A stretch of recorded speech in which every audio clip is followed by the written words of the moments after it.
Good morning, this is Gertrude Kanyarita. I'll be talking about the three topics in this video. The Animal Liberation by Peter Singer. The second is the Tuskegee study of untreated syphilis. And the third one is the story of Henrietta Lacks. Starting with the Animal Liberation, Peter Singer, who is called whose work mostly focused on the animal rights. In his talk, he was dividing the era in which the animal liberation is going, starting from the past to the present to the future. While with the past, he quoted Genesis, like God gave dominion of all other animals to man,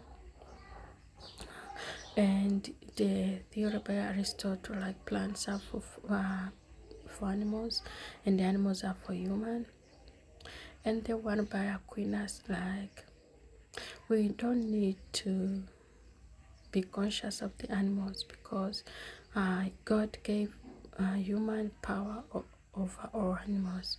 So these all past theories gave human beings the power to use animals as they wish, without feeling any consciousness about them, without thinking about them, without thinking the way they are suffering, without thinking what they go through while held by the human being.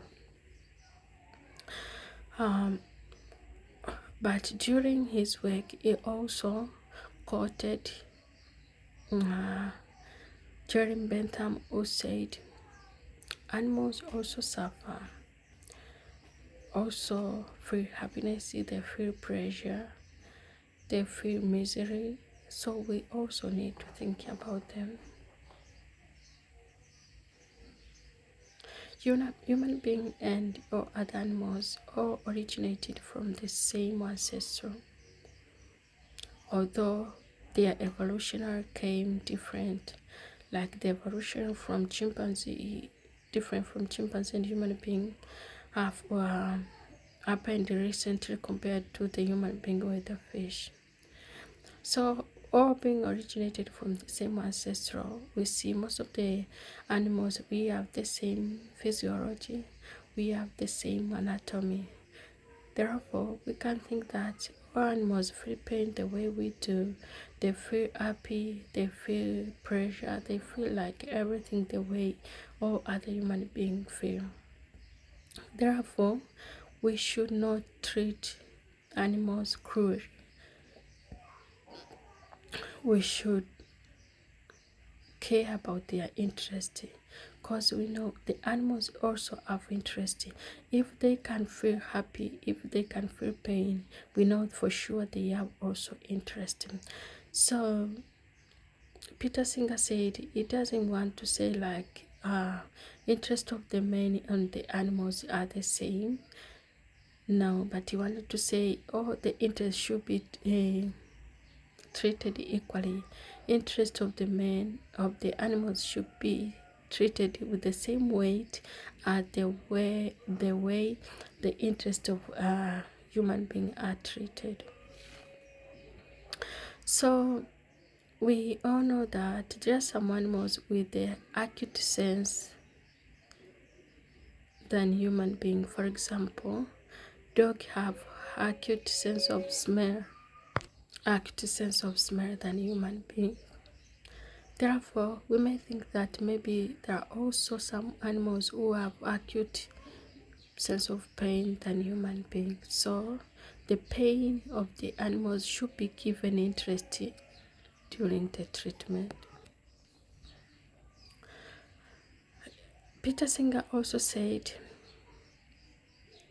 killing or painless killing of the animals is acceptable, in a sense that if animals were living happily and they have to be used for food or for research activities, they can be killed painlessly and be replaced with other animals who are living happily. He also said the timely and the untimely killing to the animals doesn't matter much the way it matters to human beings. For example, if a person dies at 20 years, it is a tragedy. They said that this person has in some dreams to fulfill, their life was cut short. But this is different from animals, because when animals is killed at 2 years and at 5 years, there's no different, because there's nothing different the animals was going to do as when they at the time goes.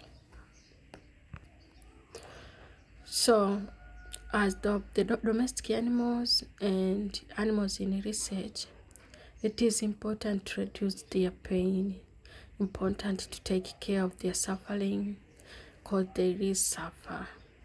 It is important to care much about their interest.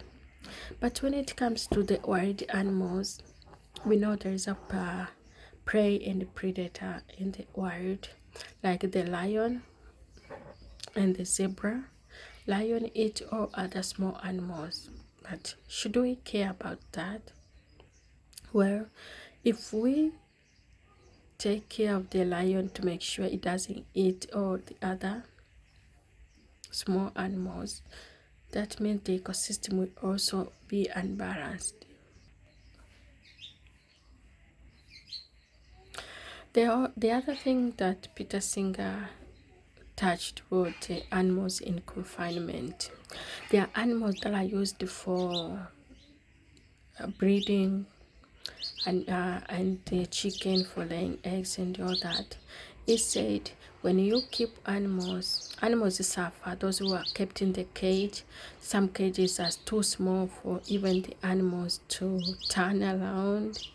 They said these animals do suffer, but because there is no law that guides on the size of that, no one cares about that. Also, he said when the chicken are in a place where it is overcrowded, some can die without even being noticed.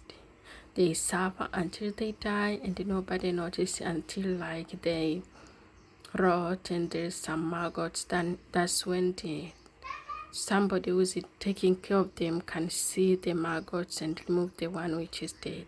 He also said this is not right according to the animal rights.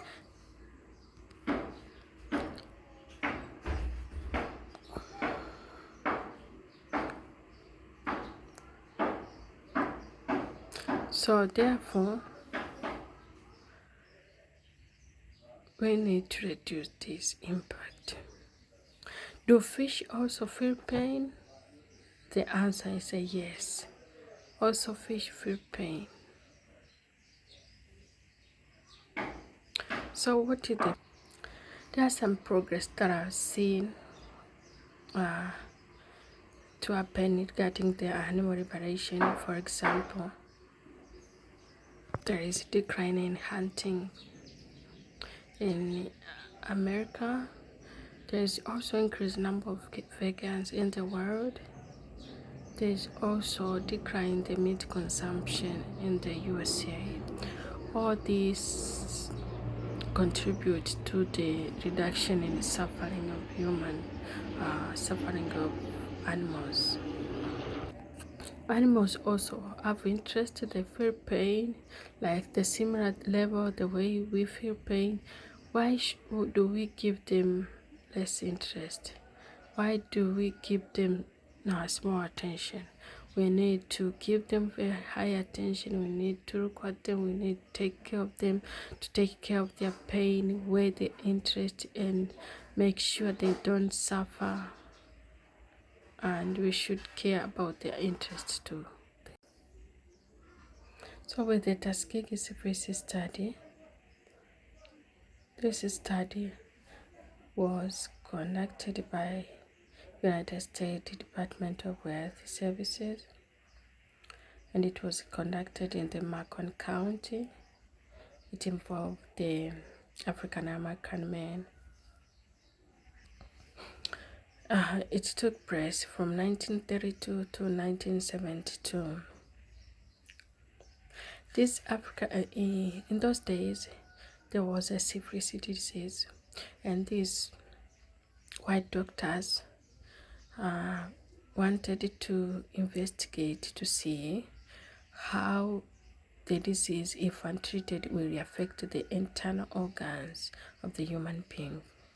At first, they came to Tuskegee to conduct a study for just 6 months, but the preliminary results they got caught their attention, and they decided to continue with the study. So they collaborated with the doctors and Tuskegee Institute Hospital and the nurse, named Nurse Eunice Rivers, who was trusted in the local community. Therefore, it was easy for her to recruit these men. So the study involved 623 black men, who were poor and uneducated. Mostly they are farmers.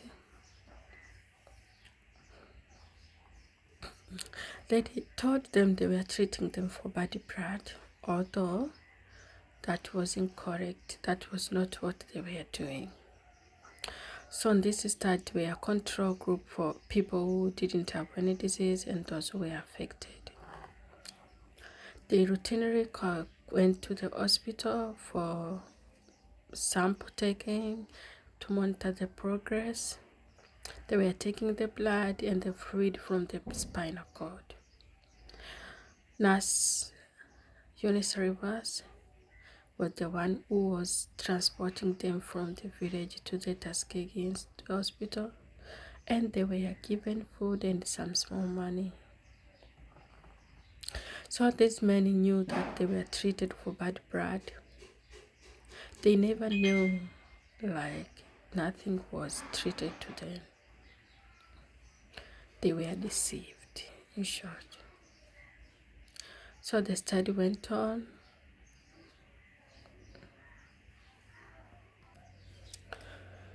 For a long period of time, until the 1950s, when penicillin was proved to be effective against syphilis. But these men were not allowed to be treated because they were in a study. They never been given the penicillin, neither they were allowed to get into the military cause. If they got into the military, they will be treated for all diseases. So they were banned to get in the military and they never get treated. The list of all participants were distributed in all hospitals. In that, when these people from Macon County went outside, like in the other county or outside Alabama, they never got any treatment. They were told to go back. So they were told to go back to Tuskegee Hospital, where they also received the pink pills. That's what I was receiving, like the painkiller, but nothing that could treat the syphilis. So they were experiencing worse symptoms and they were dying. So this study went on like that for 30 years until in 1972, when one journalist wrote it in the magazine. That's when it caught attention of the public. Like nobody knew what was going on, and the doctors who initiated the study some of them were no longer working for the PHS. Some of them died. So the US government had to intervene. The US government had to intervene to know what was going on, and the study was shut down, closed completely. But by the time the study was shut, many people in the study died already of the disease and the associated other diseases that came with the syphilis. and their families suffered, lost their beloved ones, others when they're still young. So it was a loss in Macon County. So one of the survivor, Mr. Charles Roland, contacted the attorney Freddie Gray in Tuskegee, who was the activist of human rights, to help him file the lawsuit against the government for the compensation of what they did. So Attorney Freddie Gray filed the case, and the case went even to the federal court, and these survivors and their family won the case and they were compensated. Also, the US President Clinton called the survivors and their families who were able to fly to Washington, D.C. for the apology. So Clinton apologized on behalf of the government and on behalf of the US government and on behalf of the people of the United States. He said they were done wrong. These men did nothing wrong, but they were treated wrong. So other people argue that the apology was late because the apology happened in 1999, and this case was closed in the study was closed in 1972.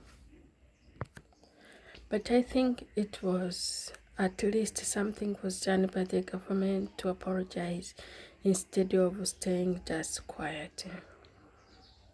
So after this case, because this case was conducted and there was no informed consent to these men, like they didn't know what was a study about, they didn't know what they were doing in their body, so there was no informed consent. So afterward, the bioethics centers were built in different universities to take care of bioethical issues in medical research. Also, there was a formation of IRB, International Review Board, to review all the research to make sure there is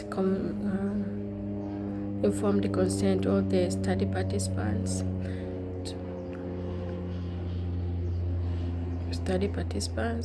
And to make sure all participants, people who participate in your medical research, they understand what is study about and they agree to participate in the study. So the impact of the study in Macon County can never be forgotten, and what is left behind can never be forgotten. All that bad that was done to the families can never be forgotten. And taking advantage of poor people, illiterate, and because of their race, because it said that the study that was conducted, it could have not been conducted in the white community. So this happened because the community was black, and this is racism. Therefore, taking advantage of people because of their illiterate, taking advantage of people because of poor conditions is immoral and unethical in any research activities. And it should be banned, should never be conducted.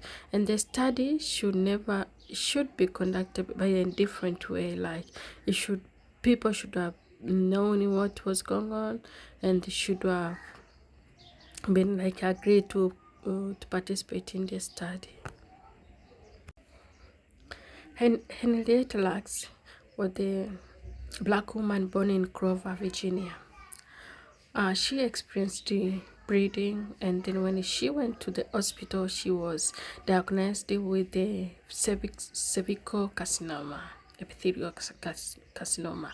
This is a type of cancer that originates in the epithelial tissues in the cervix. So Henrietta was treated at the Hopkins Hospital and she was in the public ward. So in those days, doctors used the patient in the public ward for their research studies, believing that since they were treated for free, using them for research was like for some form of payment. So these patients were used unknowingly. So one of the surgeons, Terinde, who was attending Henrietta, was also doing the same as other doctors. So he was studying some patients who was cancers, and in his research he found that 62 of the people with invasive carcinoma, their cancer was in situ. So he wanted to grow tissue, the normal tissue, and the two cancers, to see if we can prove something to other doctors and prove them that what they're doing it wrong. So he contacted George Gray, who was the doing research in tissue culture at the Hopkins Hospital, and they come in agreement that he is going to give them the tissue, and then he can be allowed to grow some cells in the lab. So every patient who was attended by the Terinde, her tissue was taken, the normal tissue and the cancer tissue was taken to be grown in the lab, in Gay's lab. So this happened to a patient, including Henrietta. So after Henrietta was hospitalized and diagnosed with epithelial carcinoma, the surgery was scheduled and was to be done by Delinde. So during the surgery, George Gray was given some tissue and taken to his lab to grow. So George Gray and his wife Margaret have been doing this for a very long time, and most of the tissue they grow were dying. So they did the same to Henrietta's tissue, but surprisingly the normal tissue died, but the cancer cells never died. They were dividing at a very high rate. They were growing every 24 hours, and they were acting abnormally different from the other cells they've been growing. So when they took the Henrietta cell to the lab, they labeled them HERA, standing for Henrietta Lacks. So from there, the cells that were growing were being labeled HERA, and they became popular as the HERA cells. After seeing how these cells were growing and dividing at a very high rate, Gay started informing other researchers who wanted to use the cells, and he was shipping them to different researchers. He was selling them, and the other labs started multiplying them, and they become the popular cells known in the world. They become popular cells studied. They become popular cells that are used in research in the world. These cells were used for different studies like developing vaccine, developing drugs for treating different diseases, and in like knowing types of cancer, and they used like everywhere in the medical research institutes. Although this series became popular, the woman whom the series were taken were not known because there was no like a clear identity of the woman. No one knew about her, no one knew about their family, and since the series were taken without her consent, nobody knew in the family that anything was done to her during the surgery. So after the series are doing some wonders in the research, other people started to look for who belongs to these series, where are they coming from. They started tracing the correct name when they got it, and they started tracing the family, and they found the family. That's when they knew that nobody, neither the husband nor the kids signed the consent, and there was no agreement like the series could be taken. And the families started to act that if their mother received the correct treatment, first because she was black, and second because she was poor. So now again come the issue of informed consent.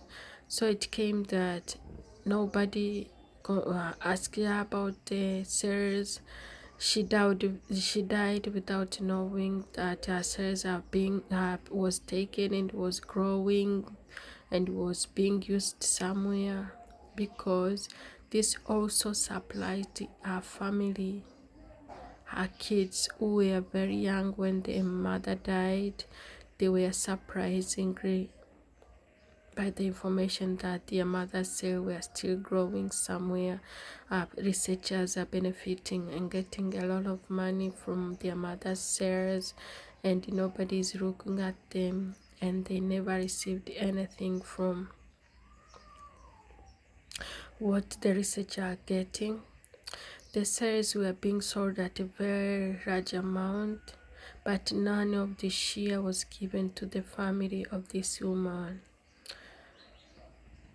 So the researchers, after seeing like these hair cells are growing abnormally and contaminating other cells, other culture in the lab, they started to trace also the family, to collect the sample, to look for the uniqueness in the cell, what is unique about the hair compared to